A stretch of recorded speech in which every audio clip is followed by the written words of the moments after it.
Great to have you along on this Sunday morning. I'm Johnny Miro. It's time for our Hawaii Media Public Access programming on our 5 Hawaii Media radio stations on the island of Oahu, 5 on Kauai and 5 on Maui. Joining me once again today is a member of the Grassroots Institute of Hawaii and an article entitled How Much Federal Funding Does Hawaii Receive? And it was written by Jonathan Helton, a policy researcher at the Grassroots Institute of Hawaii. Jonathan, good morning to you. Johnny, good morning to you. Thanks for having me on the show. Hawaii lawmakers have been concerned about federal funding cuts, and it was in the 2026 session, Jonathan, that they floated the idea of increasing taxes to provide new revenue. Now, that idea met some opposition and was mostly defeated. Question remains, though, how much federal funding is at risk and which departments depend the most on federal dollars. So joining me to discuss this is Jonathan Helton, a policy analyst at the Institute. And Jonathan, Hawaii lawmakers are worried about federal cuts and even considered holding a special session, remember, last summer. So how much money does the state get from the feds?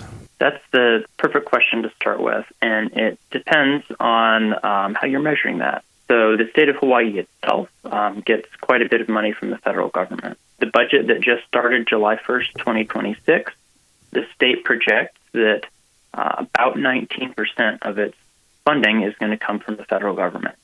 And to put that into context, the state budget is about $20 billion, and the federal portion of that is $3.9 billion. So we do get a lot of money from the federal government. But that's not only where it stops, because the counties also receive some money from the federal government. And if you look at Honolulu, they receive about 4% of their budget from the federal government. The same goes for a lot of Hawaii nonprofits that might apply for grants from different federal agencies, such as the National Science Foundation or the U.S. Department of Agriculture. And then there's the federal government's presence in Hawaii itself, whether we're talking about the military spending money on contracts that might employ local businesses, or the federal government doing research and employing local businesses in that way. It's a really big conversation. It's a very important topic. To go back to where I started, the state itself receives about 19% of its funding from the Fed. Jonathan, can you inform the listeners which departments receive the most money when it comes to federal dollars? Yeah, of course. So we looked at last year's budget because that's what we have the data for. By department, the Hawaii Department of Defense, which is in charge of things like the Hawaii Emergency Management Agency, they receive about 65% of their funding from the federal government. That's pretty significant. Number 2 is the Hawaii Department of Human Services. And so for listeners who are unaware, the Department of Human Services administers programs such as SNAP, which otherwise known as food stamps. So that is actually where 70% of federal dollars coming to the state of Hawaii go, is the Department of Human Services. So the money comes to the department, and they are managing then who is eligible for food stamps. They're checking that, and then making sure people get the benefits that they are eligible to receive. That department has been where a lot of the conversation about some of these federal cuts has been. And so, I'm happy to go more into that and to explain some of the reasons why lawmakers have been concerned about this. You mentioned SNAP. Is Medicaid also tied into that? Yes, there's been some federal changes to Medicaid. And I think, some of that is administered by Human Services, I believe, and perhaps some by the Department of Health to focus on the changes to food stamps. Initially, what a lot of people were worried about, not only in Hawaii but in other states, was what was DOGE going to do. It turned out that, DOGE did cut some federal spending and change how some of the federal agencies were operating. But DOGE didn't make a lot of permanent changes to the federal budget. So instead, what people have been concerned about since President Trump signed his tax cut law last July, what people have been concerned about is changes to the food stamp program. As a part of the federal tax cuts that were passed last year, there were a couple of big changes made to the food stamp program. So one of them was that states are going to have to pick up the tab for more of the administrative expenses. It does take a lot of manpower, and it takes, having the correct amount of technology so you can make sure that the people who are eligible to receive food stamps are getting them, and that the people who aren't eligible aren't getting them. So, the state does spend some money on the administration. So the federal change that requires states to pay more of that is going to cost the state of Hawaii about $14 million. We're not talking about nothing here, but that's, not it's not too significant in the sum of the $20 billion state budget. The other change to food stamps that has some people concerned is the state's error rate.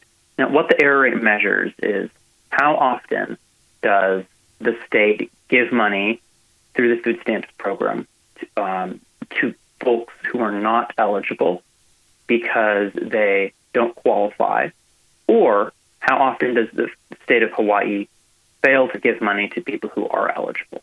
So that's the error rate. The state has an 8% error rate, which sounds kind of high. In context, it's actually lower than the national average. But the rule change basically said for states that have a high error rate, they're going to have to start paying more for the cost of the food stamp program. So that provision has some people worried that if Hawaii cannot reduce its error rate further, it's going to have to start picking up more of the tab. So the cost of that totally depends on whether or not Hawaii is successful. And so that's where a lot of the concern, I think, is in terms of reduced federal funding to the state. Do you have any idea which direction that error rate went, the 8%? Was it towards people who were not really eligible to receive it, or was it vice versa? The majority of the errors were overpayments to people. Overpayments. I don't have the exact breakdown, but I think nationally that's the case as well. But that was the case in Hawaii. Okay, do you have any idea what other federal changes lawmakers were worried about? Yes.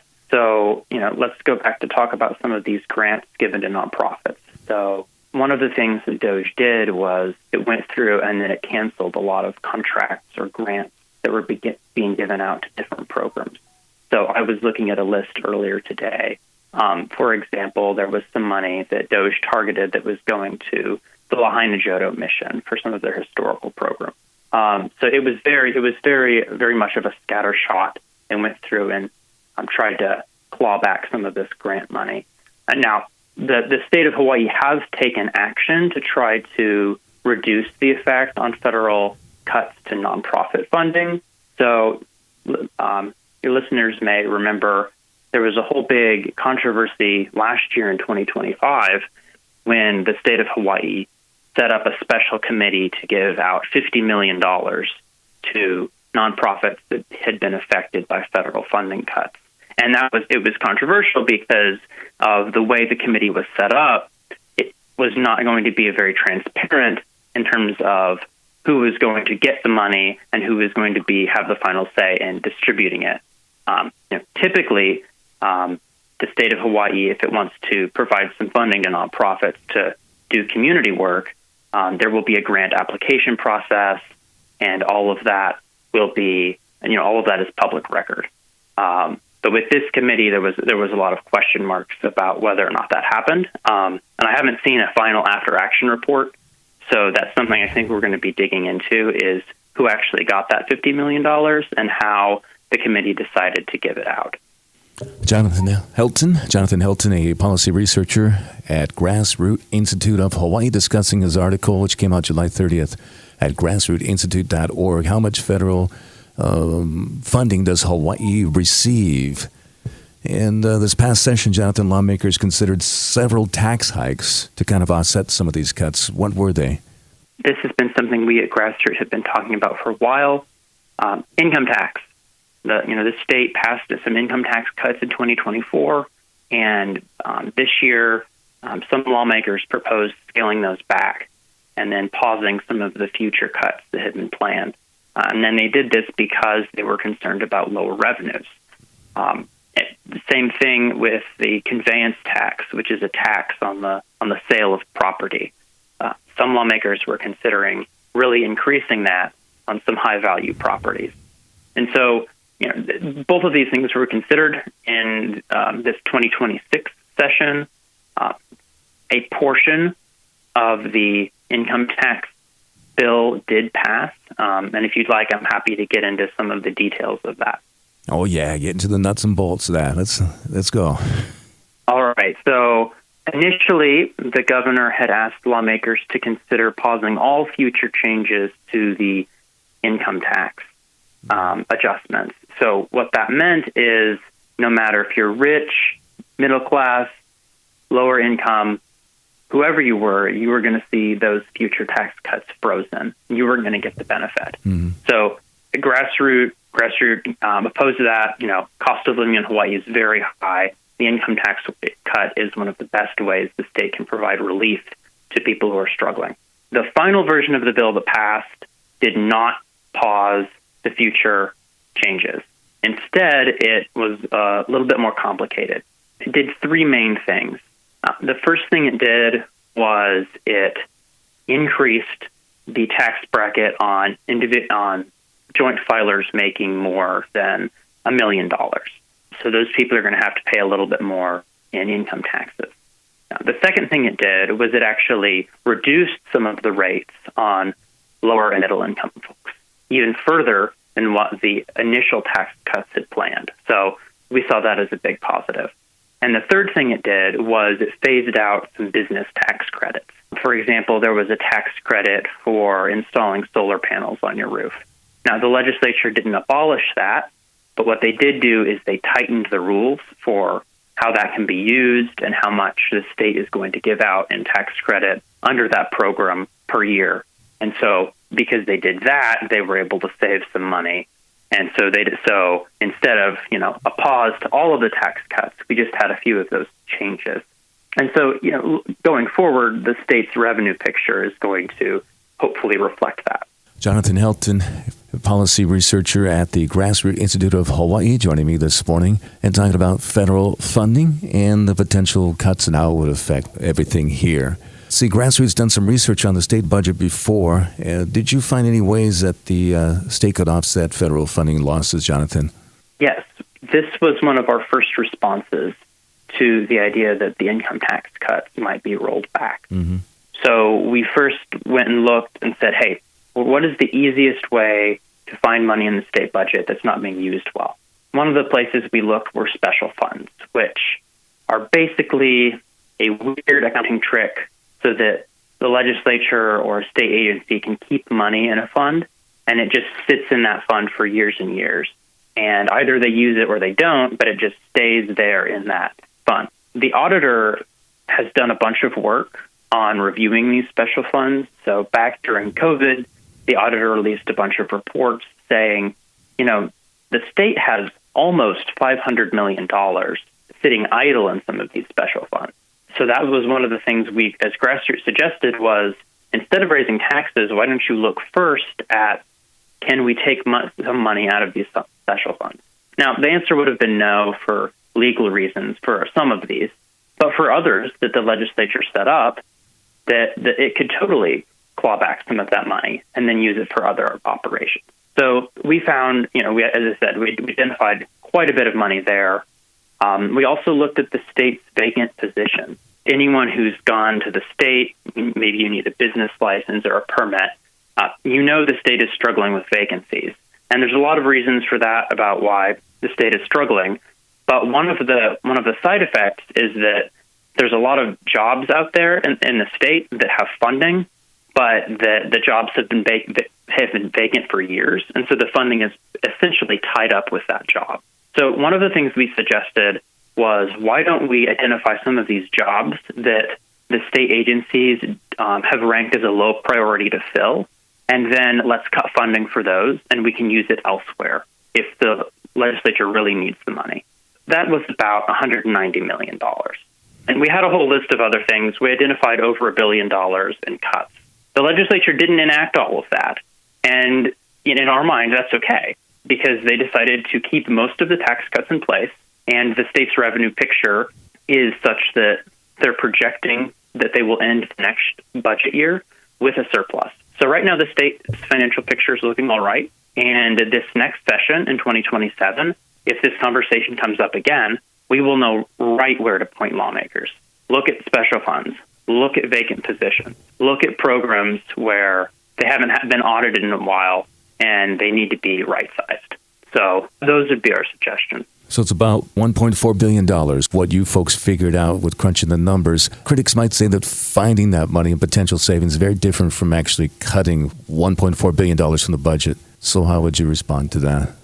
We found it. Cutting it, that takes some work. You're going to have to draft legislation and review each of those special funds to make sure that there's not a legal reason.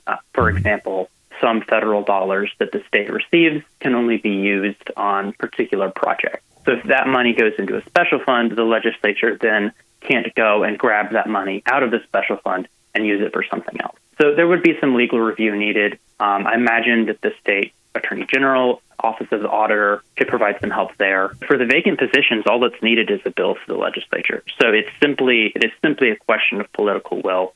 For some of the other things that we identified on our list, such as defunding the Hawaii Tourism Authority, that is something that we really think would be beneficial for the state because Hawaii markets itself. We don't know that it needs to spend $60 million a year of state dollars marketing, but that's something that a lot of people do believe in, and so that's generated a lot of back and forth. So again, it's a question of political will. I don't know if lawmakers are interested in defunding that agency. Our goal is not, we want to abolish this particular agency or this particular program. Our goal is, hey, let's have a conversation about where the state is spending its money, and let's identify places in which it doesn't make sense for the state to be putting that, or where everyone can agree, such as in the case of special funds, that a lot of these monies have been sitting around idle for years and could be put to better use. I don't think you mentioned rainy day fund, different from the special fund. What's it like, $1.6 billion in the rainy day fund? How significant is that when we're talking about, potentially billions of dollars in federal funding reductions? And should that be viewed as an insurance against a federal funding crisis, or should the state just protect the money for much more, more serious emergency, like maybe a weather event? Yeah, a great question. I would agree that this is a lot of money the state has. As you said, $1.6 billion. The money should be kept in the emergency fund unless there is something like a severe weather emergency. So the storms we've had recently, if the governor wasn't able to identify money elsewhere in the budget that could be freed up, I think that would be a very appropriate use of the emergency fund. In terms of long-term, the emergency fund is very helpful for the state in terms of its bond rating because it tells bond agencies that the state is trying to take measures to be cautious and to set some money aside in case of any sort of big event. So having the emergency fund improves the bond rating.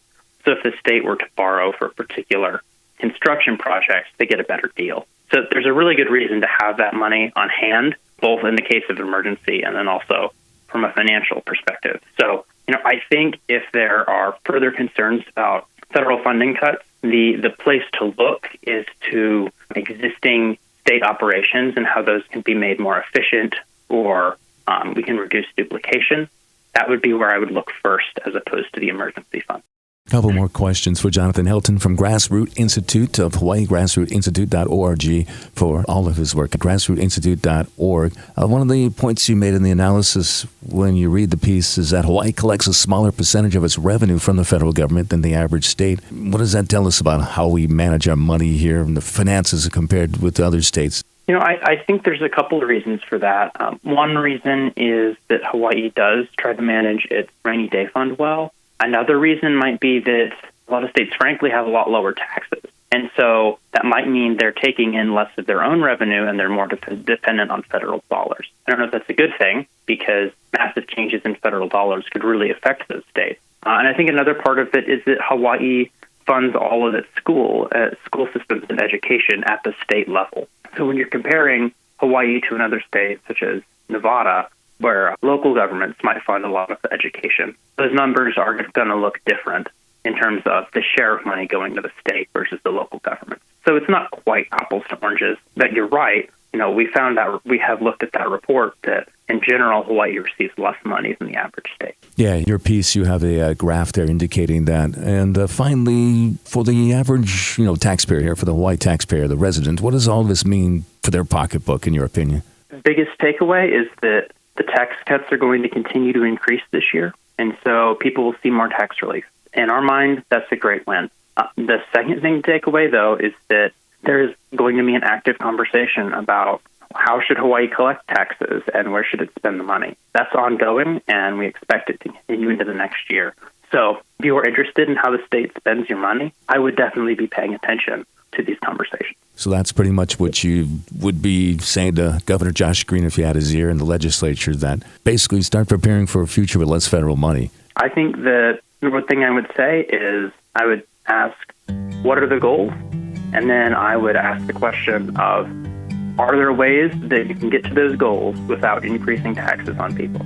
Hawaii is already so expensive and so hard to do business in as a state that higher taxes are going to have negative effects on people.